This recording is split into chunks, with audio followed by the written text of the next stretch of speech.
Welcome to the Strata Method, the place where you get to learn how successful people got to where they are today by being ordinary people like you and me. I'm Andres Estrada, and I'm joined by my co-host Marco Panduro.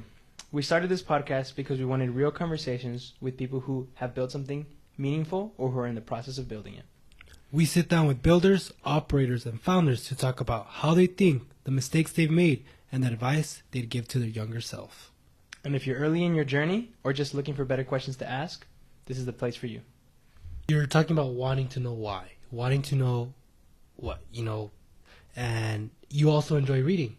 You also know the lowest part of your about the perspective, and you spoke to your grandpa.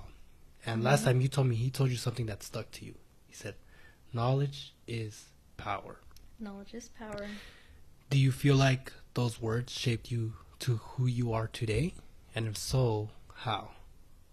Yeah, no, I definitely think that was always instilled in me. Like, knowledge is power. Knowledge is the one thing that no one can ever take away from you. Mm-hmm. You can create a business. You can have a family and get married. And all your wealth can be shared in your family. You can, I don't know, anything that you do in life, there's one way or another you can lose it. You can lose your family. You can lose your wealth. You can lose your business. But what you know inside and the knowledge you contain, that'll be yours. Right. So you have to always remain teachable. And I don't think it ever really clicked until I was a little older. Like, I always knew, like, knowledge is important, keep going to school, keep educating yourself, but I don't think I recognized it until, like, maybe college. That's when you became aware of what the words actually meant. Yeah, and it wasn't even because of school. It was in that year that I took electives. I took a philosophy class, and I tell my boyfriend this all the time, and we say, like, all I know is that I know nothing at all. All I know is that I know nothing at all. I always say that, right? And it's paraphrasing from. He's gonna laugh at me. It's paraphrasing from Socrates. Socrates. And it's like, it's the only wisdom that we have, or only true wisdom is within that you know nothing. Right. And it's not about that you know nothing. Right. It's about that how little we know. How little we know. Mm-hmm. And we have to remain teachable and being humble about that. Yeah. Like, it's there's okay always somebody who Yeah. knows more than you. Right. And knowing that person or talking to that person rather than walking into a room acting like you know everything. Walking into a room like you know everything is ignorance. Walking into a room and having confidence that you are capable of learning and that you know a lot, but that other people may know more than you, helps you grow. Right. And I think the moment you stop growing and learning, is the moment you really stop living. Right. So I think that when I was in that philosophy class and I learned about that, it's like something that I just started repeating all the time. I'm like, all I know is I know nothing at all. And it's kind of like a grounding technique for me. Right. Like, anytime the world feels like a lot of pressure or my career feels like a lot of pressure, I remind myself that I really know nothing at all. Yeah. Like, even our existence in this world, we don't really know why we exist. Like, how did this planet come to be? Where is outer space? Like, there's so many questions that we don't really have answers to. Right. And that's, like, such a large unknown. Right. Huge. And my unknowns are tiny. So it grounds me because it's really like, we're just a tiny little speck. Yeah. And so you try your best, you be a good person, you keep learning all that you can learn, and as long as you do that, I'm a firm believer that your relationships are going to thrive, your career is going to thrive. Your life, you're going to feel fulfilled. Your wellness, Yeah. Because you have to remember how small you really are. Right. And a grounding technique, it's like, it's pretty good. You sound like you would like Marcus Aurelius. His thing there was that he had to remind himself because he became a king or an emperor super young. And so then he would have a slave behind him at all times to remind him that he's just a man. You are nothing, right? And so right now, that grounding technique is like, as soon as you feel high, as soon as you just accomplish something awesome, and you start feeling that ego creep up, remember you know nothing. Remember you are here for such a short amount of time that even all the great things you're going to do in the 80 years of your life, this is barely, it's 21st century. And that's thinking you have 80 years. And that's thinking you have 80. You might have 60. You might have 50. You might have 30. Yeah. You might have one. Yeah. So that's why it's so important to think like that, because then you really value and appreciate the day that you have. You're more grateful. Yeah. And they're the walking into that room, it's like you have to be open to absorbing the knowledge. And that's what that's what doesn't stop you from, I guess, growing. Is more like being open, that you don't have to think you're dumb, but you just have to be open to taking it all in, and then from there using it for your next decisions in life. And it's funny that you mentioned, I know exactly what you mean when your mom said you're just an annoying kid, like she thought you were just annoying. Yeah. My dad said the same thing. He was like, I would always ask questions when he'd pick us up, and he told me he used to get annoyed. I mean, he wouldn't tell me then. Like, I'm 8 years old then, right? I'm in the car. And he used to tell me he'd get super annoyed over and over and over. My mom would tell me, like, because I said so, that's why. And I'm like, It's like, but that's not that why. doesn't make sense. Why? What? Explain yourself. Yeah. Write it out. What's your thesis? You're like 6 years old. What's your thesis? Well, that was me, guys. I'm sorry. But I think it's a good thing. They used to call me, I for like maybe the last 4 years, where they'd say I'm a sponge, because all I do is absorb and absorb and absorb. Where I go into the situation, I'm just like trying to get all the information as much as possible. And the way when I became aware of that, like, oh, that probably helped me a bit. It was me. I was always like that, but then at some point I just like woke up and began to think, like, why crazy? am I like that? Yeah, you just at some point. And everyone has different points in their life. Some people never reach it because they don't give themselves the opportunity. Others reach it super young, at 14. Others, I think I was probably 20, right? And at that point is when I was like, I started becoming aware of like, why do I think the way I do? Why am I this, that? And then that's when I put it together. It's like we all are going to think, we're going to think differently, but we have to go through certain experiences for us to become aware of what it is that we want in life and how we get to use our specific characteristics to move forward. Yeah. And that one that you mentioned there about like being curious is one that I've heard a lot of people say, that the ones who never stop learning are the ones who always stay curious and ask questions. And people feel dumb sometimes for asking questions. That's why it's like, it's unfortunate. It's unfortunate because people are like, they're scared of raising their hand when they have the answer or when they have the question, because they don't want to be made fun of if they're wrong. But that fear of being wrong is what's going to hold you back, and you'll stop growing. Yeah. Right? And so then it makes a lot of sense how your life has gone like up there because of the way you kind of were born like that. Yeah. Yeah, that's cool. Somehow, I one like way or that. another. Yeah. So, don't stop learning. Don't stop learning. Stop learning. Never. That's the most Stay important thing. Yeah. No, that's cool. Now, It's been interesting. at this point, looking back, is there anything you would change? Let's say, and I don't want you to go too back. Let's say, graduating from high school. Looking back, is there anything, not even that you would change, because I feel like you'd say no. What would you tell your 18-year-old self? What advice would you give? I think it would probably be to trust my instincts. Okay. I Trust think yourself? that a lot of the time you know what's right for you. You know what you should be doing. I think there's many factors that prevent you from taking those steps. Like, you might be scared to take that step, or you might be unsure about, is this going to play out right or not? But I think that if I could go back and tell myself something, it would be that to trust your instincts, because one way or another you'll figure it out. And life doesn't have to go perfectly. It doesn't have to always be that guaranteed safe plan. You can pivot. Yeah. And I think that I've been forced to pivot in my life. Yeah. And that was learned. Yeah. But if I could give myself that advice, I think that I would have been better off, and I probably would have avoided Some mistakes that you made along some the way. mistakes along the way. That's good advice. I like That's that. good advice. Yeah.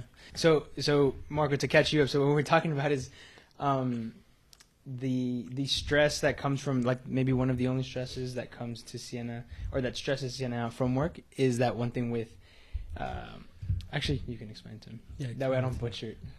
Recognition for the work that I do. Essentially, right? Within my position, what that entails, and if I am recognized at work or not. And then my question then to her was like, if you do get paid for the position and you have the title, what is it that you feel is missing? And in this case, I'm thinking it's recognition, but I'd like to hear from you. I think it's a mixture of things. My title before was not representative of the work that I did. Okay. And so for a long time, they treated me differently, I think. And I didn't mind it more so, but I think professionally it mattered to me to have a title reflective of my work, because if I wanted to grow, I needed something that said she does marketing. And if it never said she does marketing, then on paper, you're not a marketing professional. Hold on. So, like, to grow what, within the same organization, or like for a future job? I Because think your I was resume- thinking broadly. Okay. And so I've had a pattern of holding positions that were fully encompassing marketing, but Okay. the title never reflected that. So when a recruiter, potentially, if I ever wanted to leave employers or I wanted to branch out, if they scanned through my resume, they'd be like, oh, she just helps out. She's not leading anything. And then you would have to read deeper into my resume and be like, oh, but then she does. And I feel like it's just confusing. And so starting where I work now, it was something that I was kind of accepting, because I knew that the position wasn't going to have a title reflective of my work, and I knew the work was what I wanted to do. Okay. But for me, it was just an entry. I needed to get in, and it was all part of my larger plan. I had a plan. I was like, I know that I want to be here. I know that I want to shoot for an employer that can pay me higher. I want good benefits, and I don't know where this is going to lead me, but I know that it'll get me closer to generally where I want to go. Okay. So I took that opportunity knowing the situation, but because my supervisor, my boss, was very open about being on the same page as me to support what I wanted, and he just needed a little time. Give me some time, I'll work with you, we will get your position where you want it to be. And I was like, okay, fair. I will trust you, and we'll see where this goes. And how long ago was that when that was happening? That was years ago. I think maybe like 4 years ago. Okay. Wow. We worked on the process. It took time. It was like a year-long process to even get things to shift over. And we did. We got it to where we wanted it to be. Yeah. But it's a very under-the-radar thing. At this point. But there is a title change at this point. There was a title. So you got the title change. Pay increase. Do you still like what you do? Yeah. Do you like having leadership responsibilities? You know, the crazy thing is that I don't feel like my responsibilities changed much. It was more so just a title change. Title change, and of course, my pay kind of caught up to everything that I was doing. Right. The longer I've been there, I think my role evolved naturally. You get more familiar with things, and you get more responsibility with that because you're growing an area of essentially the business, right? Right. So I was used to it. Yeah. I think that it was something that I was already doing. Right. I just don't think that anyone else has caught up to where I'm at, and it's not that I need them to know. Right. But I want to be able to fully own that area of responsibility. And right now it's just kind of like living in the shadows, which I'm okay with. But for a I short feel like I'm term. kind of limited in what I can do Right. until everyone's on the same page. Okay, so maybe to like what you're saying is like a comparison to the 80s. Let's say the 80s. There's the DEA, now that you know them as a drug enforcement, right? Right. And back then they actually weren't very well respected. Now we are like, wow, they're very, very well respected. Back then FBI wouldn't respect them. They wouldn't get them the materials. They wouldn't get them the right resources. Hey, we need drone shots, and they wouldn't do it. And all that stuff until all the stuff that actually happened with like Pablo Escobar and so catching all these drug lords. Now they're one of the most top respected law enforcements, and they ask for something, they'll get it. But they had to first accomplish something so great for them to get that title. Is that something you think you need to do? Is, hey, I need to do something so great to be recognized. Exactly. I think it's more so like I'm ready to lead. I'm ready to take off. It's like the way I see it is like a bull in a cage when right before like the rodeo, and they like release it and it just like goes off. Yeah. I feel like I'm being like kept in a cage, and I'm ready to take off. I'm ready to lead something. I'm ready to do, but I don't want to overstep and say more or do more than what I feel like I'm allowed to, because I don't know what I am or I'm not allowed to. And there hasn't been an opportunity for you to ask? Oh, yes. Yeah. Like, what am I allowed to do? Have you been able to ask or figure out? Because maybe you might be assuming. You might be assuming like... Yeah, no, that's where it's like a revolving door right now. Because I'm very vocal. Right, you're a good communicator. I am. And so that's where it gets frustrating, because you can communicate all you want, but if it's not responded to, then you're at a crossroads of what do you do? You don't give up. Yeah. So You that's keep where I'm going. at. That's where I'm at. Welcome to a day in the life. So maybe it goes back. Yeah. You're good at vocally. Going back to what I said on the DA, what about something like an action, like let me ask for it through an action, as in doing something so great. No, How about maybe. something like that? Maybe. Overstep the boundary and just Yeah. prove it. Maybe. You know, I think that me maybe being, I don't know. I don't know how to word this. Me being considerate of dynamics and others is hindering myself. So Mm-hmm. I recognize And that. a lot of people do that. Yeah. For sure. I'm guilty of it. Yeah. Where I'm worried about the other people's well-being. And so I'm thinking Right. more like, well, maybe I should just like hold back a little bit. Mm-hmm. But if it's causing you stress, it's not fair. Yeah. Right? In the way that God needs you to be happy and for you to be fulfilled fully so you can give your purpose, right? Mm-hmm.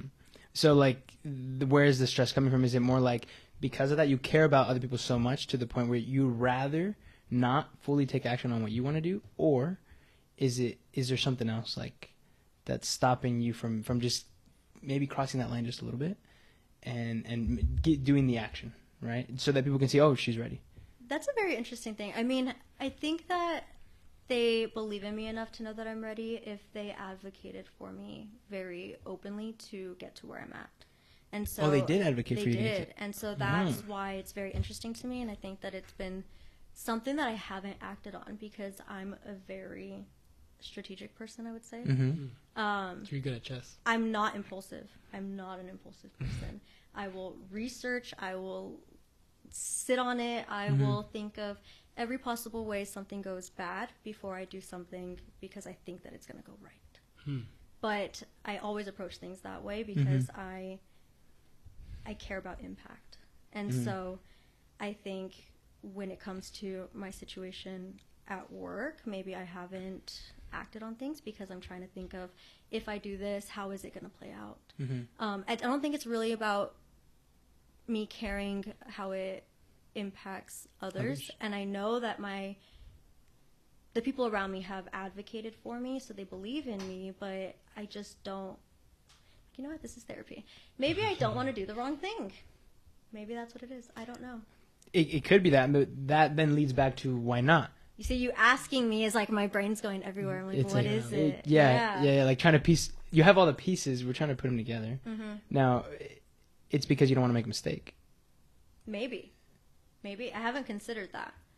Like you don't So, want to actually that's take the fair. action to prove it, and then boom, it actually goes ends up blowing wrong. up in your face. Yeah. And Yeah. now it looks even worse, Yeah. right? And so now you lost that credibility that you already thought was at zero. Now you're in the negatives, which I already Potentially. think you're not at zero. No, and definitely not, because it was a year-long process, especially where I work. There's many layers and steps to getting something approved. And so my boss is like the main person where I work. Like there's nobody above him where we're at. And he advocated the most for advocated you. for me.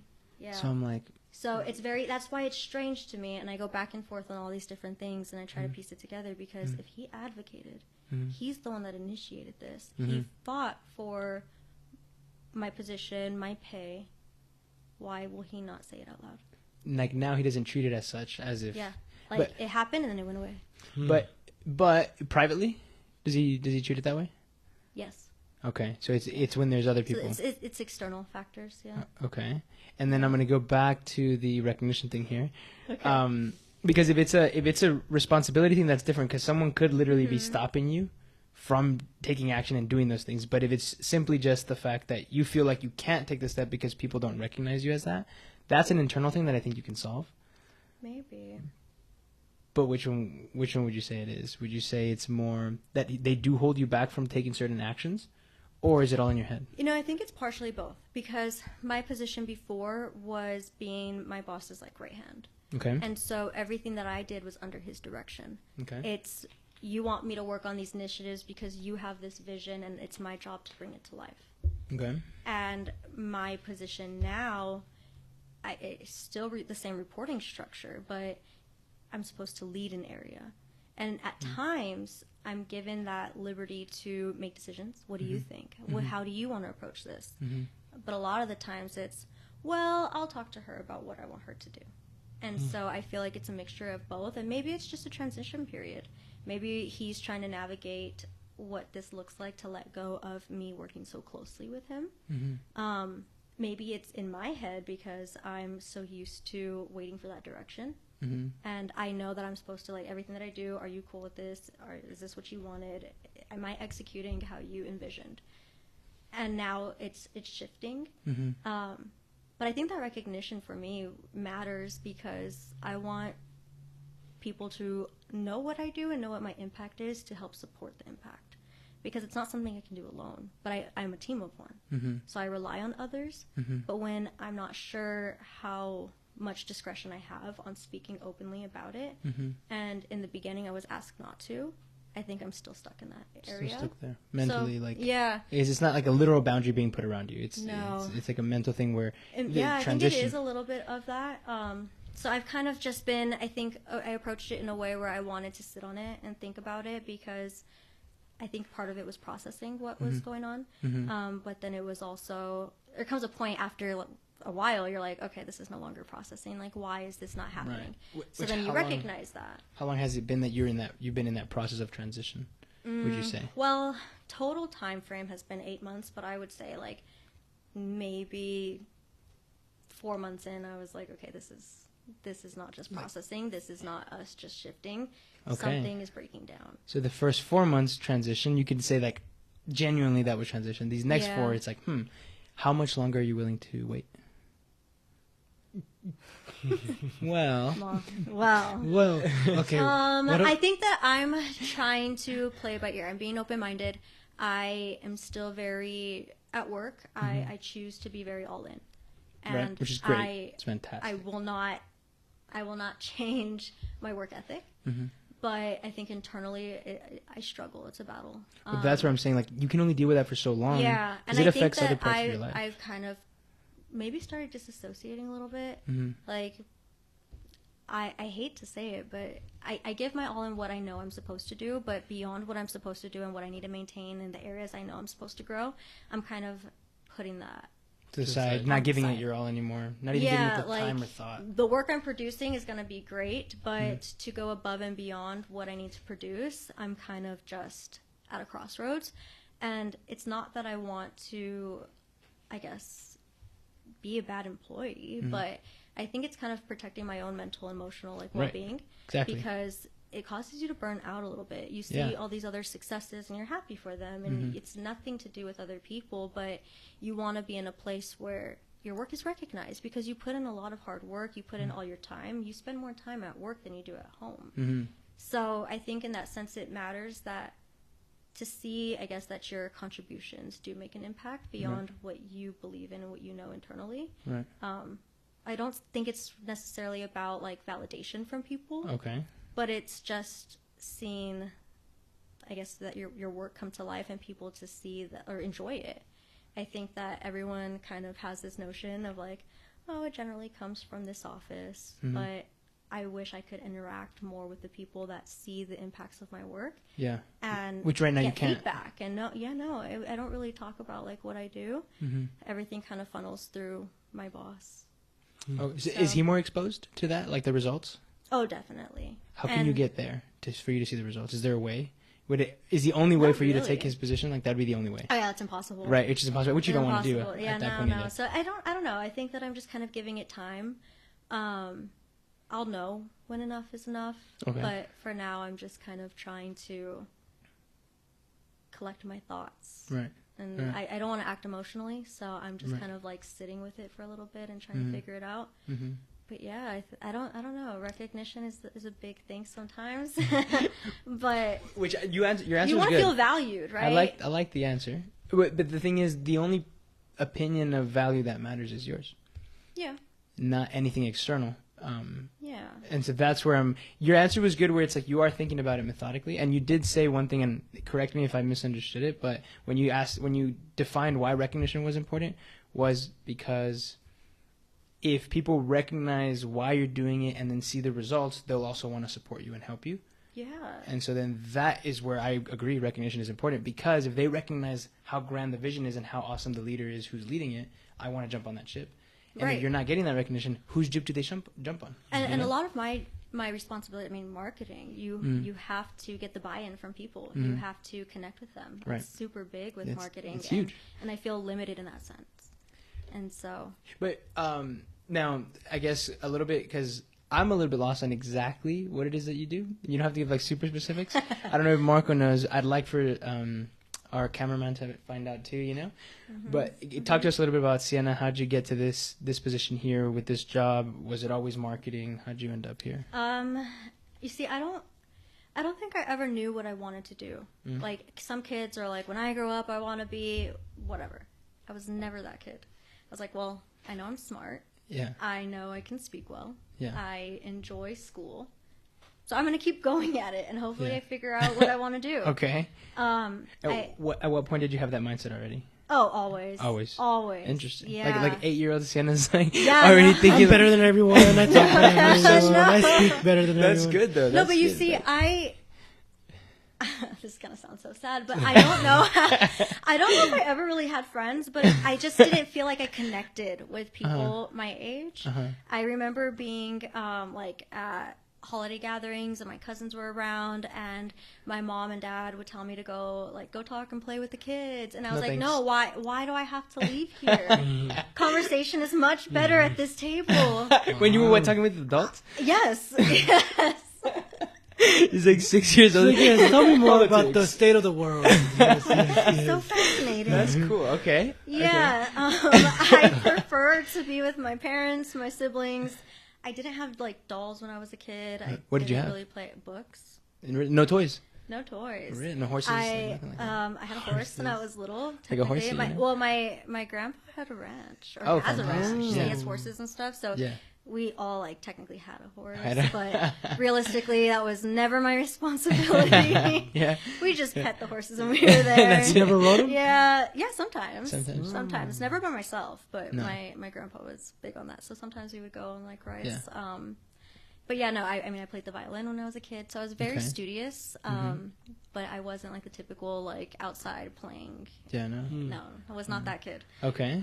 So I knew I was smart, Mm-hmm. but I didn't know what I wanted to do. So in, I would say high school. I mean, well, obviously in high school you have to apply to college and figure out what you want. Right. I was supposed to go to Texas A&M. Okay. I had a full scholarship to Texas A&M. What happened? I just decided I didn't want to go. No like thanks. I had a deposit down for my dorms, non-refundable. I had a fully paid trip from Texas A&M to go visit the school. I had everything signed, everything. Okay. And I just kind of felt like I wasn't ready to leave. Okay. And I told my parents that I knew if I left, there was a greater chance of me coming back home than staying. So I just knew myself. I was like, I don't feel like I'm ready to leave just yet. Wait, you think if you would have left, there was a higher chance you'd come back? Yeah, like I would have finished school over there. I would transfer back. I just had Why that is that a bad feeling. thing? Or why was that the reason? I just didn't feel for- like I was fully invested. And so I was like, Okay. if I'm only going to last a semester or two and I'm going to want to transfer back, Oh, okay. then there's really no Not go through the point trouble. in Gotcha. in going over there. Not I thought that you would finish over there, No, and then no, that no. something Oh, no, would and bring then you come back to back. El No, Paso. no, You just no. come back. Like- I'm done. Not even that far. No. Got you. Okay. So, okay. I don't know. I think it was comfort at the time. My brother was at UTEP, so and we're very close. We're Yeah. only a year and 4 months apart. Yeah. Is he older? Yeah, he's older. He's older. Okay. He's older. So he was already at UTEP. I didn't feel like super comfortable in leaving, and so I stayed at UTEP.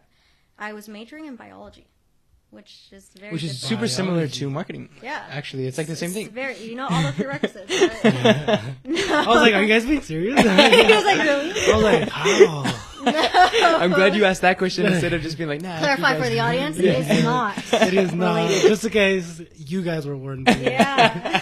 No, so I took a class related to like botany or something. It was just Okay. all about plants. Oh my gosh. And I was like, I cannot do this for the rest of my life. And obviously, biology can take many different routes. Right. But I was just bored out of my mind. I was Okay. like, this isn't interesting. It doesn't feel like me. I think I was searching for the wrong things. Okay. I wanted a degree plan that felt aligned to my capabilities. And Yeah. maybe that's me being overly confident. To your capabilities, but how do you know how to pair? Like, what I decision think I process was just, did I you use? tried to find something that I thought would be challenging. Okay. And so Okay. I was always like top of my class. I had very good grades. And so I was like, I need something challenging to like stimulate my mind. Yeah. but I was bored. So it in biology. in biology. But like Yeah. doctor, you could have been a surgeon. I could have. And then also at that point, I feel like I was so invested in school early on Yeah. that by the time I got to college, I kind of felt burned out. Like, I had played the violin for so long. I was in cheerleading for so long that I didn't want to do anything in college. I was like, no, Just I school, just want just to class. exist. I want to know what it's like to go to school, and that's all. Yeah. And so at that point, I was like, stay in school for another, like, 8 years? For medicine? Yes. Something? I was like, no, No, I don't thanks. want to do that. No. Yeah. But then I ended up going to school for like 6 anyway. But yeah, so I did marketing by chance, honestly. I had a friend in one of my biology classes that was like, I hate this. And I was like, no way, me too. Mm-hmm. And so he was trying to figure out what major to change to. And he was also in cheer. Is that how you met? That's how you No, guys met? actually, but when we met, that's like something we bonded over. I was like, oh my gosh, no way. Yeah, both in cheer. Yeah, so Okay. He stumbled upon marketing, and he Yeah. was talking to me about it. I was like, oh, no way. I didn't even realize, like, oh, that's what I want to do. And that was that. After that conversation, he should have been like an advisor for the program or something, because he sold me on it. Yeah. So I changed my major, and I still didn't really know what I was going to do with that. I was Right. very lost, and Right. I was like, well, I guess we'll just wing it. Mm-hmm. Like, I have enough confidence in myself to know that if I dedicate myself to something, and I will go all in, and I will succeed. Yeah, because 'cause- I refuse to have anything else as an option. That's good. So I was like, it'll be fine. It'll all work out. Yeah. And then But it isn't you, because you said you're so analytical. Where what could go wrong? Yeah, I maybe That's it- true. It's That's like, what could go, Honestly, so many things could. it went was just a wrong. rough time in my life, you know? Okay. Because that leads me to the next point. I went through a breakup. Oh, and right after that. right around that time, like Okay. that whole time frame. Yeah. It was like a very like off and on crazy thing, and so I was going through it, and I was at home with my dad one day, and he was like, "What are you planning on doing?" Like asking me all these questions. Like, you need to get yourself back up. You got to get back to school. Like, get on it. So a I good just dad. kind of felt like I was sulking in my sadness. So my dad was like, "You know what? Get up. Yeah." He's like, "Get up. You're not going to lay in bed all day. Yeah. You're going to go with me to this work event that I have. It's like a networking thing." And he's Okay. like, "I think it'll be good for you." So I went, and it was at a restaurant, and he was like, "If anything, you get lunch out of it, and you need to eat." Because I am like, I am not like when I'm like emotional, I'm like, Yeah. food is You're not out the eating. window. No, Yeah, yeah. Nope, I'm on a strike. Like, I will not eat. That's right. So he's like, you need to at least get food in your body. And Yeah. I was like, okay, fine, whatever. And so it was because I went that we were sitting at a table, and you had to introduce yourself. And I was like, oh no, I came for food. So we introduced ourselves, and I had to, was like, like, stand up? and everybody's like a professional, and I'm like, Already, right? Yeah. I'm a student. I don't know what I want to do. And I genuinely didn't know what I wanted to do. Right. So my response was, I'm a student. I'm still trying to figure it out, but whatever it is that I do, I just hope that I'm happy. I want to feel fulfilled.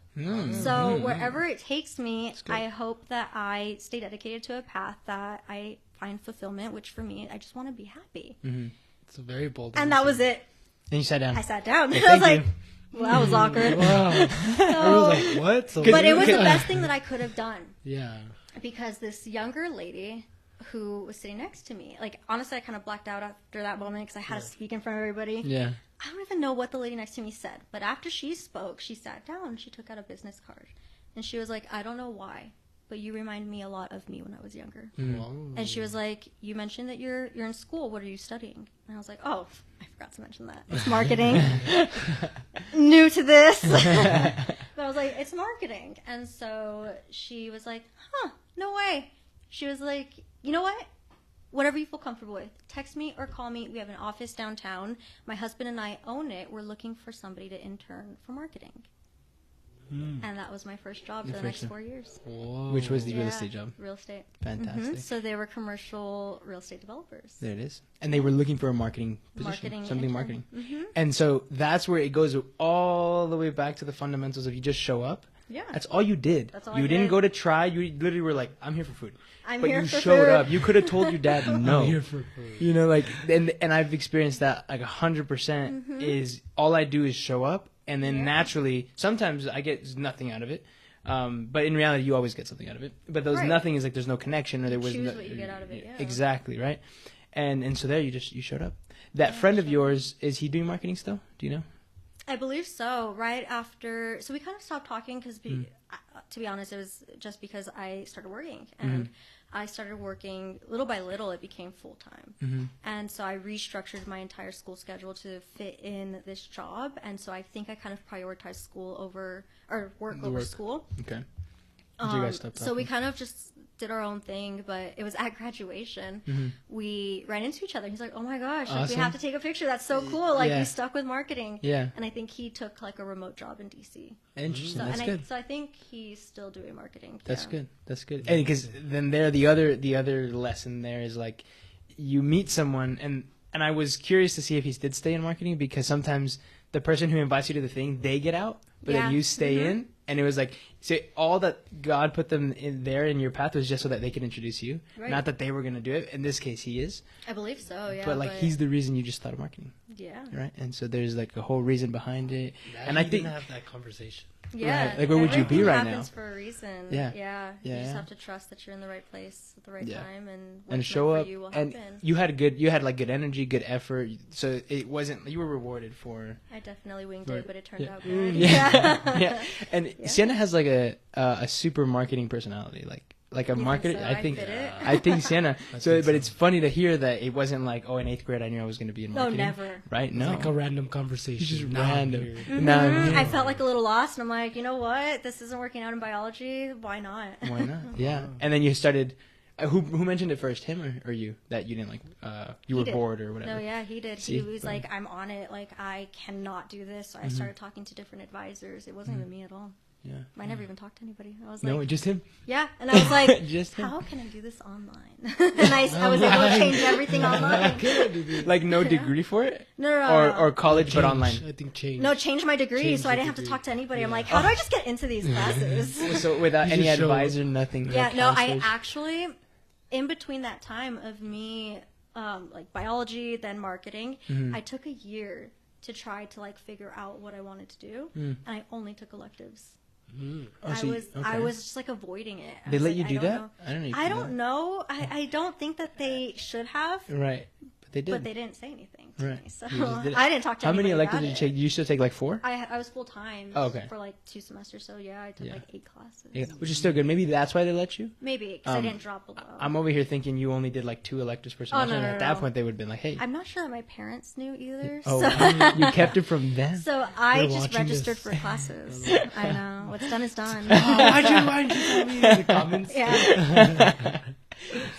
After real estate, then, well, not even after. Is there anything that you think really impacted you to get to where you are now from that real estate job? You know, I think that at that real estate job, I ended up doing a little bit of everything. Okay. So it was originally just supposed to be like a marketing intern. I was there a lot of the time. So from marketing intern, I was kind of just like front of the office, like anything they needed, anyone needed, like it wasn't somewhere where people just walked in. Right. So it was all appointment based, so we kind of expected it. But Yeah. I honestly was kind of like an office manager type of Right. person. At first. But from there, I became the owner's assistant. Okay. And so we had a lot of conversations about, like, what is it that you want to do with this? And I was like, I have no idea. But it's cool, and I like it. Yeah. And Was it paid from the beginning? yeah. Okay, cool. Which was awesome, right? Yeah, that's good. And I had never had a job before that. What? First job ever. Really? Automatically working for a real estate developer? That's pretty cool. That's good. It was cool. So when I talked to the owner, he was like, you know what, dude? I like you. You don't know what it is you want to do, but you're interested. And he's like, we all start somewhere. Why don't you sit in all of my meetings, whatever they are? Like, any meeting I have, come with me. That way you can listen and you can try to figure out which area you enjoy. I was like, okay. Which you don't hear a lot of people. Yeah, no, he was That's super like, cool. That's wow. Oh, that guy was awesome. Like, we took meetings from his house, like country club. We were always there. He's like, you want to go grab lunch? Let's just take the meeting over there. Like, I was always there. That's pretty cool. And it was a very small office. So Yeah. I think, and I was very young. I was super young, and I think he had a daughter my age, but she lived in another city. She's going to school probably. In Yeah, and I think she lived like where her mom was at. I see. Her parents weren't together. Gotcha. He was remarried, but yeah, he really took care of me. Like anything I needed, like encouraged me to go have fun, take trips, like live your life, because one day you're not going to be able to as freely. Right. For a period of time, right? Right. And so, yeah, no, he was awesome in that sense to really let me, like, hang out. Yeah. I felt like part of his family at a point, you know? His child's baptism, I was there. You were there? Family cookouts, I was there. You got in the pictures like, Damn. Yeah, you know, at one point, I didn't have a car. And so he was like, let me figure out how to get you a car. No He's like, you need a way. car. And I was like, I never understood that in order to buy a car, you needed to have established credit. But in order to have established credit, you needed like a credit card or some kind of like bill, right? But then you needed a job. How do you get a job? You need a car. So it was like this like overwhelming thing. And so he was like, That's funny. yeah, he was like, you know what? Let's figure this out. And then one day he showed up with his car and tossed me the keys. And he was like, take it. You need a car. You can have it until we figure it out, or we'll just play it by ear. And I was like, oh my god, this car's terrifying. It's like very intimidating. Yeah. I was like, what car was it? Some Mercedes. I don't know. When he was younger, he said. Okay. When he was younger, he said that he was young and had money, and so he bought that car. Yeah. And it was like a super expensive car. At one point, he was like, "Why don't you just buy it off of me for what I have left to pay? It's like 20-some thousand. Like it's not something crazy, but you get a cool car for like a decent price vehicle." Yeah. Did you buy I was it? like, no, I didn't. I did not. But he was super cool in that way, where he really like took care of me. Yeah. He valued like how much I supported his business. That's good. So I really thought I was going to stay there. I was nearing my graduation. I wanted to be in commercial real estate. At one point, my minor was commercial real estate because my senior year was the first year that UTEP came out with that. But because of how new it would have extended me a year to graduate, and so I dropped it. Gotcha. But I figure like I'm in this like company in the industry, I'll be okay. Yeah.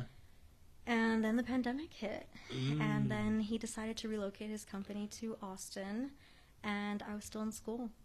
And so at the time there was a lot going on with the pandemic, and even at a young age, I tried to be strategic in my thinking, and I recognized that it felt that temporarily the ship was sinking, and I did not want to drown with it. What ship? The business. No way. The business. There was just a lot going on. Yeah. And some, not really like because of his own doing, but I mean, I'm sure some of it, like we all have faults in some areas, right? So there was just a lot going on, and I felt like there was a big shift. And he was deciding to move. The company was kind of in a weird place. And so I felt like that ship might have been sinking. Yeah. And I needed to know when to get off of it. So I chose to step away. Before he said like we're relocating, or you already? It was already on the table. Okay. But it wasn't a for sure thing. It did end up happening. So right. Where he left, where they left over there. Are you still in contact with him? Yeah, every now and then. That's cool. He texts me maybe almost a year ago, and he was like, "Whatever you're making now, let's talk." We'll double it. That's what he said. Yeah. He was like, I know that you can do the job. Like, come work with me. Would you do it virtually, or would you have to go over there? I'd have to go over there. So how was the breakup? Like, how did you? Was it easy? No. Since you guys were close? Like, here's a case. No, honestly, it was like a topic I think we both avoided. For as long as possible? Yeah, Yeah. like That's he like a kind of breakup. knew. Yeah. And yeah, it was. They liked each other. It It was a good relationship. Like It was. And so because of the pandemic, we went virtual. And then with everything going on, there was issues with like pay. And after a certain amount of time of getting the runaround, and I knew it was a difficult situation for him too, he was just trying to navigate it. But I kind of just like, we both kind of distanced until there was like no communication. Oh, wow. No, like nothing. And I think it was a year later. They were still in El Paso, but they were getting ready to move. I drove by one of his properties, and I saw his truck there. And I texted him, and I was like, "Are you at, like, this property?" And he was like, "Yeah, where are you? Stop by." And I was like, wait, do I go? Do I not?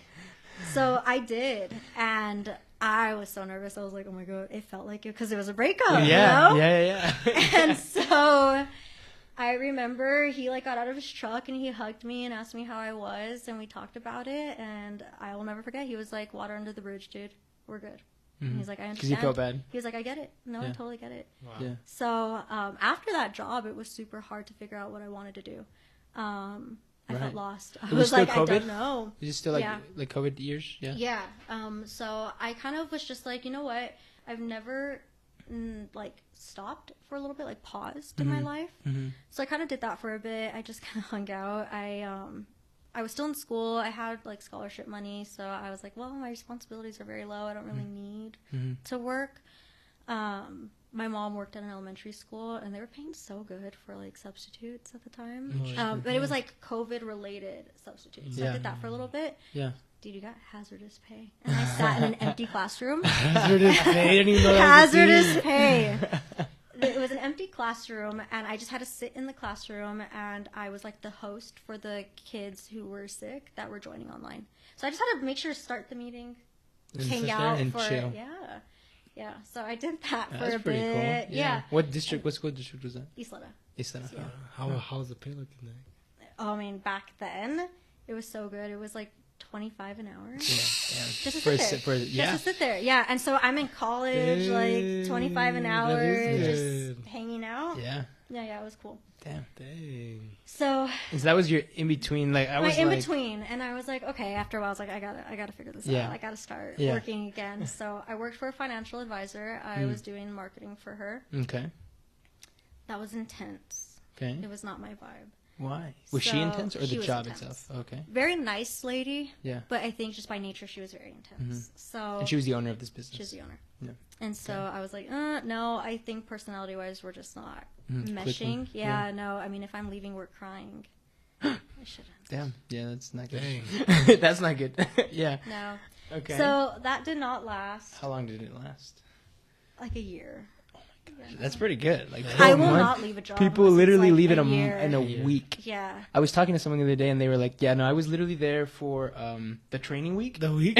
and And one they more left the week- week. Yeah, at who was work. it? Miguel, bro. Our last. know what? It was him. It was him. It was like I may have been guilty of that one time. Sure. Just What? one It's time. like- it's a- I'll tell you off camera because Oh, you're gonna be shocked of who it was. oh shit, No yeah, way. yeah, they tell us. The church. I'm just kidding. No. So a year. So you said it's not lasting. So I thought it was like 2-3 months, but a year is Yeah, pretty no. good still. No, yeah, it was. You gave it some time. I gave it time. No. And honestly, I probably would have stuck it out longer, but she made a mistake, blamed me for it. But it was like something only she could have done. And then told me I couldn't take vacation time that I had already planned a whole trip around for a wedding. And I was Okay. like, I can't. Oh. I can't. I think I heard of this. Yeah, so I was like, I'm sorry. But I'm not sorry. This is I'm not sorry. And then you quit. I'm yeah, going so to I this quit. wedding. And then for a little bit, I'm like, what did I do? Yeah, what did you do? I think from there I went to UTEP. But how did you come across your table? So, honestly, I was just like stressed looking because I was like, this is not going to work out. I can't do this. I didn't really have a plan when I quit that job. It was more so I just like, it was my breaking Done. point. And Yeah. I was like, I'm out. Peace. I cannot. Yeah. Well, and I wasn't missing that wedding. yeah. So Yeah. I was like, well, I guess this is where this Was it a very ends. important wedding? It was my brother's sister-in-law's wedding. Brothers. My brother's sister-in-law. sister-in-law. All right.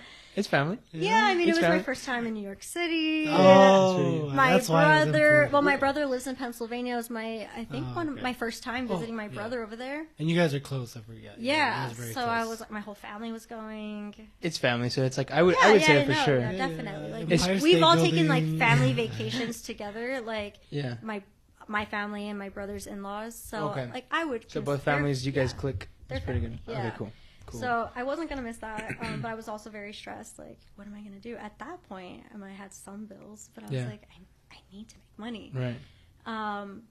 And I think I was just talking to one of my friends, Mm-hmm. and he actually works where I work, and he was like, "Oh, we're hiring. You should apply." And so I was like, "Well, let me look at it." Mhm. And the title at first, I was like, why would I apply to this? But then when I read through it, I was like, oh, it's all marketing. Can you tell us what the title is? I'm like so curious, like, because you looked at it and you were like, it doesn't make sense. So why would I do this? Oh, the original title? Yeah. Yeah. I mean, that one was like assistant to the dean. Oh, Oh, yeah. yeah, No, that nothing looks- marketing yeah, related. that looks- After 2 jobs of marketing. Yeah, and like, I was like, what Assistant to am I the gonna do? dean. Yeah, and so I felt like I was like going backwards in my career because I was like the commercial real estate developer's assistant. Like I'm trying to get away from that. I'm going backwards. Which, in the sense of like, you earlier said that you wanted to do commercial real estate, Yeah. right? So then it kind of, I can see how it would feel like you're going backwards because that's nothing real estate related. It's nothing real estate, and I'm not even branching out in marketing. Right. So I was like, I'm So what's not going on going here? any direction I wanted to go, so Right. what am I doing? It's a third direction. Yeah. Yeah. So when I read the description, it was heavy in marketing, so I figured I'd give it an opportunity. And Yeah. when I interviewed, the first round of interviews just was like making sure you checked out from what you put on paper. But the second interview was with The my dean. boss, the dean, and we had like a 2-hour long conversation. Fantastic. Those are good. Yeah. And so he was like, "Hear me out. Yeah. I cannot recruit for a marketing position, but I need help with marketing. So this is me strategizing." And he's like, "I'm going to hire an assistant to assist me with all my marketing needs." And you're like, I like you. That's And I that said, word. "I'm Strategy. picking up what you're putting down. Sold." And I literally was like, "Sounds like you need me to be here." Yeah, there you go. There you go. Yeah. Why I'll couldn't start he? tomorrow. It's well, for real. Well, UTEP has a division of marketing communications, and so it's very difficult in that sense that, like, why are we duplicating our efforts? Like, we have a division working on this. Why do you need somebody to work on it? But it's really just having those eyes on the inside, understanding your needs and your direction, and communicating that effectively to get the job done. I see. So early on, my job was working with them. With that marketing department. Yeah. And then now, it's not. It's basically the same, yeah.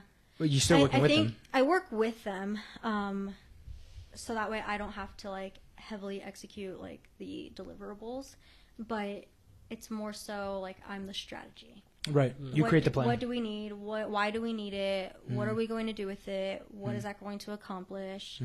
And then they have like a whole team of people. Like they have designers, they have webmasters, they have writers, and so those people focus on one specific area, and they help us create what I need. Interesting. And that's like those deliverables you're talking about. Yes. Like, Yeah. because it's pretty heavy. You do need a team. My Yeah. team here tells me like, we don't have a full production team, so you can't expect us like 1 million videos a day, right? Yeah, no, and so it's hard. It's It's a lot of work. It's a good amount of work. Yeah. No, and that's what I always say. Content creation is a full-time job. It is. It's a full-time job. It is. Yeah. That's why no more sales and just I got it. marketing now. Oh my god. Deal? Thank you, Sienna. Thank you. Let's sign right now. You can sign right here. We actually look what we brought. Cue contract here. No, We but signed it for you too. right, you You're start hired. tomorrow. But yeah, no, that's how I ended up where I'm at now. That was Yeah. a very long story to get Yeah. there, but It's a good amount of detail. I feel like the audience will know. to be it able to was just a follow. process, you know. Yeah. Like it was a lot of pivoting Yeah. and trying to think about my end goal and trajectory. Like, where do I Yeah. want to be? How am I going to get there? And every step I took was trying to intentionally inch my way there. Right, little by little. Yeah, no, I had a plan the whole time. I was looking at UTEP because I was done with small business. I was like, you know, I get no benefits. I need the benefits. Like, health insurance is huge. The pay is always limited because you're working with Small business, budget. they're growing, Yeah, yeah. or they just have a smaller mindset. They don't plan on growing Right, anymore. and while I value the impact that small businesses make, just for where I was at in life, I needed something more stable and that could elevate my take home. Because money is important. Money is right? important, It is. yeah. It affects the stuff in life that is important, like the fun stuff with relationships, traveling, getting to know yourself, health, things like that. Marriage, like the weddings and stuff like Yeah, that. and I kind of wanted to like open doors in the future. I still didn't really know what my end game was. I don't think even now I know. I was about to ask, what is it now? Like, what's the passion? You see, I enjoy creating impact. I enjoy community. Okay. Like, even personally, I enjoy being part of my community or experiencing what our community has to offer. so I think that's why I enjoy marketing. Yeah. I wouldn't necessarily say like I enjoy that like full content creator type of thing. Sure. Sorry to disappoint, but I know. But I think I like engaging with people. I like relationship building, and I like leveraging that aspect of marketing because the better relationships you build, people will want to keep coming back. People will want to engage with you. They'll create awareness around whatever business or brand that you're working with. I enjoy that part of it. But and that right there leads back to impact, like the impact that you're having. And the thing with marketing and sales is that you can, if you're good at it, you'll impact a lot of people and you reach a lot of people. That's why I like commercial real estate. I feel like commercial real estate was impacting the community and creating like bettering an economy. Yeah. You're creating opportunity for people to have experiences and moments or memories, traditions with their family. Right. And being part of that felt rewarding for me. Okay, put the contract back together. Yeah, right? Yeah, Put the contract back together. There's hope. There's hope. Because right there, it's like if the goal were to be, because it's a pretty good goal, is the impact is what you enjoy. And the good thing is you can do that in any role. Because in any role, if you're good at it and you're intentional, you can impact I think that's people's why lives. I've succeeded so far. Because you like that. I like that, and you can translate that into anything. Anything. Exactly. And so if you look at my resume on paper, you might look at it and be like, what is going on? There's a lot of jumps here. But for me, everything that I've done, it's that impact, the engagement. Which has created the fulfillment that you want, that she asked for at that restaurant, saying, I just want to do something that is fulfilling me. And we found out that really impact, stayed true to that. like impact is what it is. Now, commercial real estate there, unless, because marketing, it's all digital. You can hit the entire world if you do marketing. Commercial real estate, you can as well, but it would take a long time for you to have buildings all over the place, right? Right. Unless you join a company that's commercial real estate that's already all over the world, and you're their marketing, right? At this point, then, for the next, 5 years, if you were to look, fast forward to the 5th year and the 10th year, what do you see then? Or do you not like to look that far? You rather kind of go one step at a time? I don't know. I feel like for the longest time I was thinking like that, and I feel like I'm at the cusp of what I planned for. I knew I wanted to get my MBA. I finished that in December. Easy peasy. I wanted my goal, salary wise. My boyfriend and I wrote our goals down, and my goal. Good. My goal was to hit a certain mark in my salary. I reached that. Yeah. And so I feel like everything that I've been planning for so long, I'm there. But I never stopped to plan or look after that inward. Oh, inward. Huh. Which is really odd. I think I've just been in this survival mode. I feel like in some ways I had to really grow up fast, and I was just this full adult at a very young age. You graduate at 6 high years school, old, he was full exactly. adult Sienna. I mean, I was kind of meant for it, but I didn't expect it to come that fast. So I was full adulting at 18 years old, and so I didn't stop. I just kept going. Anything I went through personally, I had to navigate on my own. Some of that was self-inflicted, but at the same time, that's what I did. Yeah. And so at this point, my boyfriend and I talk a lot about do I really know who I am? I feel comfortable in who I am, but what are my interests? What makes me smile outside of work? Right. I think I was working so long for those external, these goals that I kind of neglected myself in a sense. So I think right now all of my planning is kind of surrounding personal well-being, personal growth, health, wellness. And I know that's something that's very popular. Yeah. But for me, it's truly because I never it's been neglected put the emphasis for the on last it. decade or more, 2 decades. Yeah. So right now it's really I just want to travel. I want to be with my family. My family's all spread out. My dad's Central Texas, my brother's in Pennsylvania, my sister's in New York City. And all these shifts happen the last 5-6 years. And so part of me is I want to catch up with the people I've kind of neglected as well. Yeah. I want to see the world. I want to just get experiences that I didn't really have. Yeah. I feel like a lot of people when we were younger were out and going on these adventures and having fun, and they're I'm going to travel while I can because I'm young, and I was just work, focus, school, putting my head down and getting it done. Yeah. My dad always tells me, you work hard now to play later. And not that I'm by any means there to that point where I can just have that playtime. Right. But I feel like it's healthy to sprinkle 100%. that in. Okay. Yeah. A little bit of balance. And I haven't had that at all. So would you say now that you had the perspective of working hard, now you want the perspective of being able to enjoy the fruits, enjoy the... I question this all the time with my boyfriend because he is a workaholic. He's Is proud. He is proudly. I don't think He's so. here. He doesn't. See, that's concerning because he's here probably quite a sweating bit. right now. Yeah. No, like I get so upset because in the mornings I'm like, let's wake up early and just have coffee together. Like we don't ever have time to hang out. Like let's just wake up an hour earlier and watch this show we've been wanting to watch. 5 a.m, but I'm like, I don't care. Let's watch it. Right. And he wakes up, drinks some water, and gets on his laptop. And I'm like, cool, nice. I get home. If he gets home before me, he's on his laptop. Yep. He's like, hold on, I just have this one more thing to do. Oh, I'm sorry, it's because this person called. They just need this real quick, I swear. Do you think it's flipped for you guys? Like now he's in his grind and you're in your travel. Yeah, kind of. Because he did a lot of traveling when he was younger. But for me, we always question it. We talk about it. And we always ask, like, what is this for? Why are we working so hard? What are our goals for? Why are we doing this? What's the answer? And, well, a lot of it... What's y'all's answer? I think we have different answers at different times. And for him, I think it's more so because he's trying to establish himself for his future, his future family.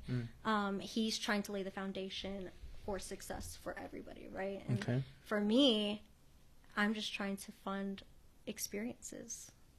But that wasn't always the case. It's right now how you feel, right? Always. I think that it's like I have to work hard to be able to afford the life I want to live. And the life I want to live is a life of freedom. Of experiences. Yeah, and ultimate freedom is Like not having to worry experience. about anything. You want to go on this trip, get up and go because you have the money, you have the means.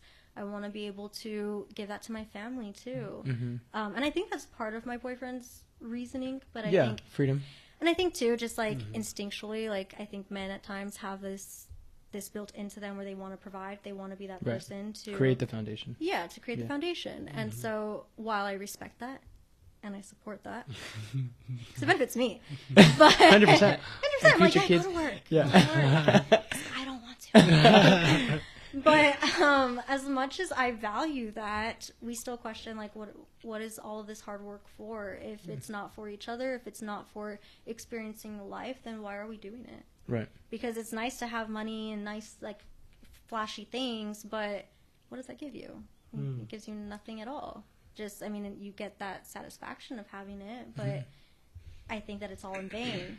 Yeah. And so if we're in this world, and this world is a huge place and we're just a tiny portion of it, but we spend all of our days inside this one little building making money to buy cool things, then I don't think you're really living life.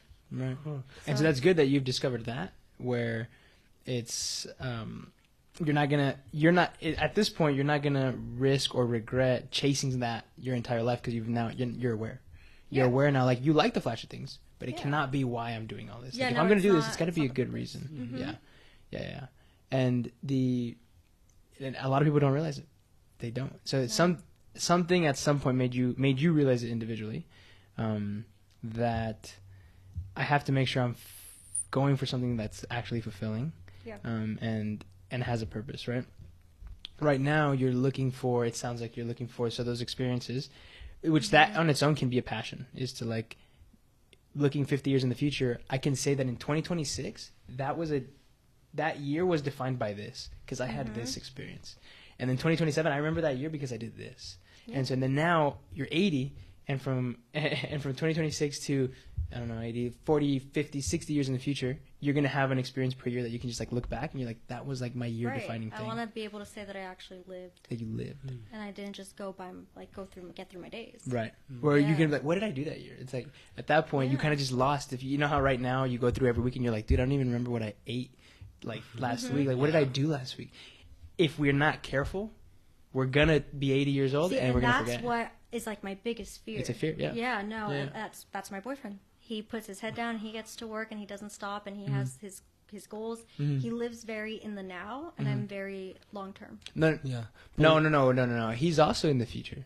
But I don't 'Cause think he's working the now well, for them. Yes, but I think his like thinking is like, what do I have to do today? I have to do this because I have this deadline. And complete, somebody complete, asked me. complete. Yeah, and my thoughts are never of like, what do I need to do today? My thoughts are, I want this. How am I going to get there? I need to get this. If I make this decision now, is it closer to getting there, or am I further from getting there? I think very long term in that sense. Okay. Whereas like I don't think he pauses to think about like 10 years from now. Do you think he'll naturally eventually pause? I make him pause. You do right now, but naturally, do you think it'll come from Naturally, inside of him? I don't think so. And there's no way to predict it. I always talk about that with him because I question. We always talk about it. I'm like, if you miss my birthday, you miss my sister's birthday, some event happening in our life, because you have to work, and he calls those opportunity costs. I say that that's building poor habits. But Because opportunity. but you have to have boundaries. What are your boundaries? Right. Say we have kids one day, Right. and we have a daughter, and she has a dance performance. At 3 years old, it's probably not that big of a deal because Right. she's not going to remember. But I will remember being there alone because you chose to work over her. Right. There's always a time and place for everything, and I think that there's balance to it. But if you can plan around and you can avoid missing, you need to do so. Now, this is my last question. Then husband and wife, you guys need to be, as a relationship, you guys need to be on the same page about things like that. Because it doesn't necessarily make one wrong, especially if that purpose is so great. Let's say the one that he's following. But it will lead to problems if it was never talked about at the beginning. But I think that's why he's lucky that I communicate. Does he communicate pretty well? I make him communicate. It's going to be a series of I make him. No, I think that we're complete opposites. How so? Complete entire opposites. He is, I think, more extroverted than I am. He likes to be home, but he has tons of friends that he'd be happy to be there with. Yeah. I am like to myself. I'm calm, cool, collected. He probably has No friends? undiagnosed ADHD. Yeah. Wait, he does? Oh yeah. Really? Oh No yeah. way. We should diagnose him. I have. I But I am not have his licensed. blood test right here. I am I carry not them around. licensed, so that's why it is unofficial. But he has all the signs. Little like, no, you know what? Never mind. But I'm not gonna say it. we are complete opposites. He is very.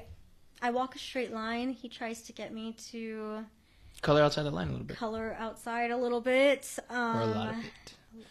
Yeah. But I mean, I think it's because of how opposite we are that we work very well together. Yeah. I would not want somebody exactly like me because then we are equally as good as we are terrible. And That's good. with him, since we are such opposites, we complement each other well. We can check each other when we need to and support each other in areas or learn and grow from each other. But one of them is our views on work. Yeah. I prefer to have a balance, and maybe that's just how I'm wired, and instinctually I want to be at home and do what I think is like cute and fun. Yeah. And he just wants to work and build a foundation, and I value that. But we talk about it a lot because I don't want him to ever compromise on what he believes in. Right. But neither do Nor I. you. So how do we Meet in pick the and middle. choose with what we're comfortable negotiating on? Right. And it's all about Communication. constantly Yeah. communicating and negotiating. And I'm willing to give this up, but you're going to. I am serious. That is how we approach It is a everything. negotiation. Yeah, it's all That's sales. contract. It's all sales because you're gonna sell him on why yours is better.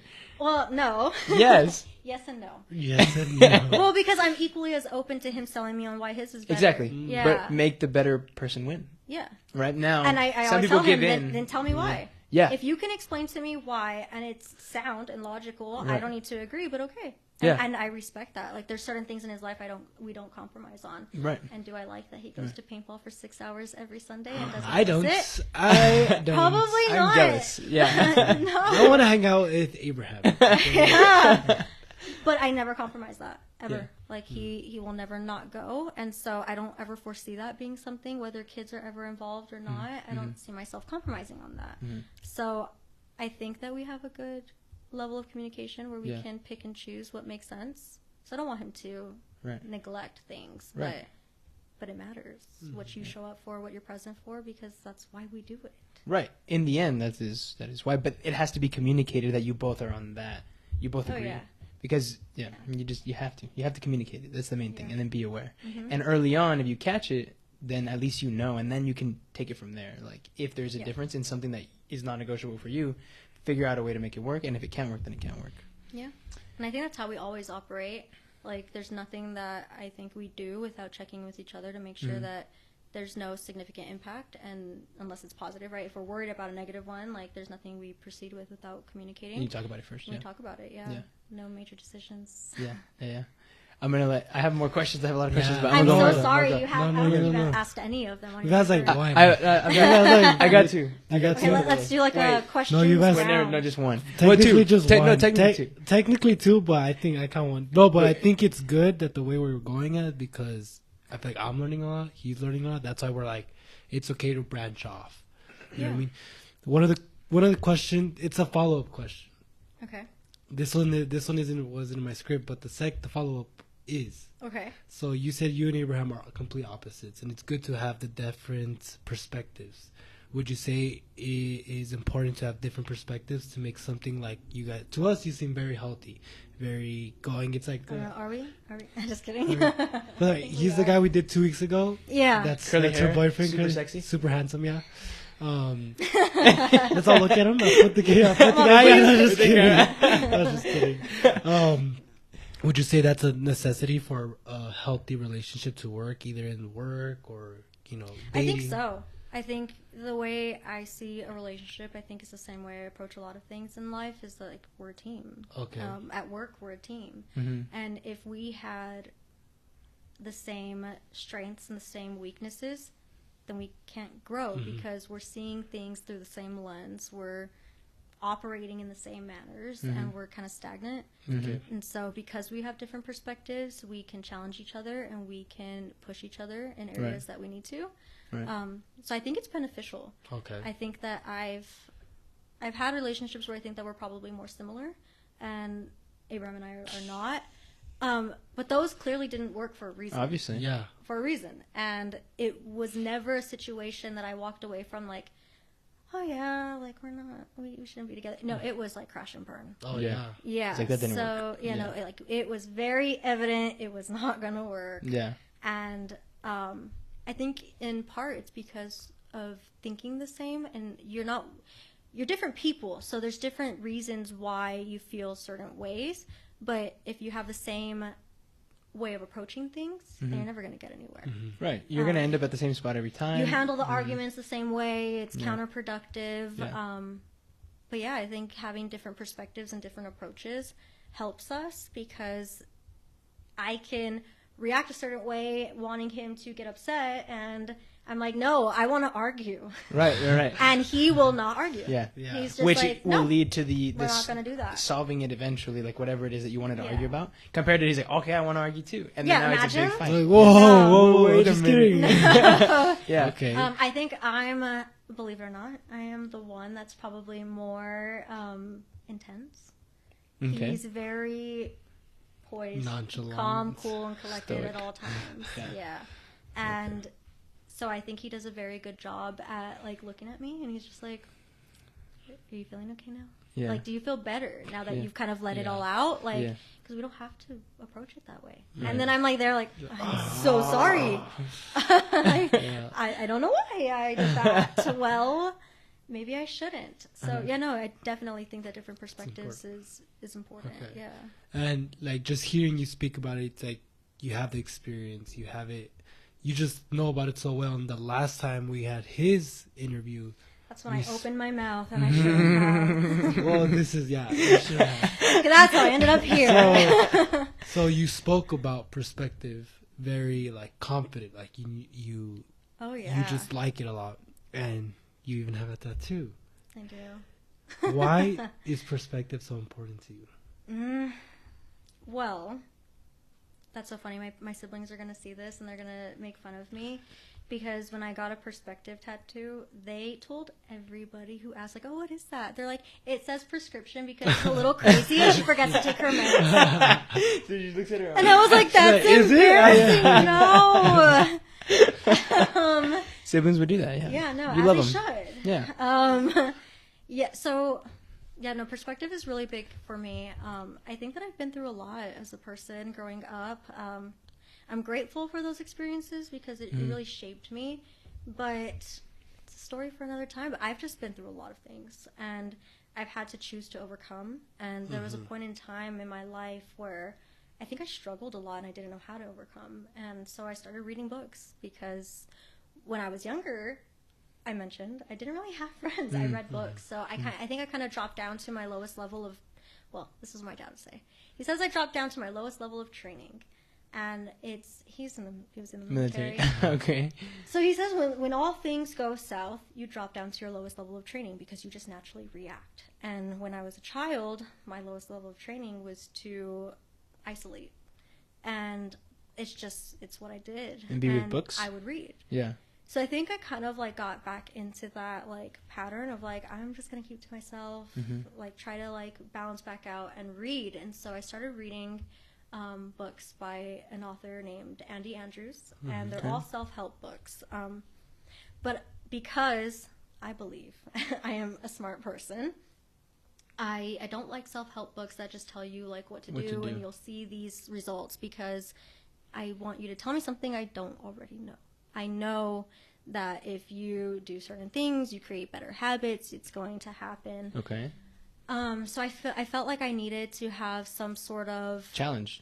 Yeah. And these books are all self-help, but you have to kind of read between figure the out lines. what the message is. Yeah. And I'm sure everybody takes a different message from it. Right. But for me, it was all about the value of you can choose how you handle the things that happen to you. You can't control the things that happen to you, but you can choose what you take from it, right. How you proceed. Right. How you proceed is going to impact the rest of your life. Right. You can derail, you can sit in it, you can let it define you, or you can move forward and you can learn something from it. You can try to have it be situations of value than something that's going to shake you up. And it's not just hard things. I think anything in life, good or bad, there's something to learn from it, and there's actions after events in every situation, and you choose the actions based off of how you interpret the situation. So at the end of the day, the life that you lead, what comes out of it is all about the perspective you take and how you choose to interpret what's going on around you. So I think that at a time I needed that reminder. I needed to have something close by that was serving as that reminder of choose the day you want to live. Choose how you move past any situation. And so I got the tattoo. There you go. But was there a specific moment? There was like a specific moment that, not for the tattoo, but like in general, where you realized perspective was key? I don't think Or were you just born like that? No, I mean, I think that I was molded into this person. Okay. My parents were very impactful in my life, or they still are, right? But they taught us a lot of things early on, in little ways. Like there's some things that I'll never forget. Like they always say, even to this day, like it doesn't matter what you say, it's how you say it. Whoever you're speaking to, they can be treating you poorly. You choose to be the person you want to be. You don't have to tolerate it. You don't have to stay in those situations. But you can effectively communicate anything you want to say. But I want you to always carry yourself in a respectful manner, and you're going to maintain that person. Because that's the right thing to do. Don't stoop to their levels. Don't become a reflection of those people. Be you. They always used to tell me, like, don't be with someone who dims your light. You have a lot to say. You're very sure of who you are. Be that person.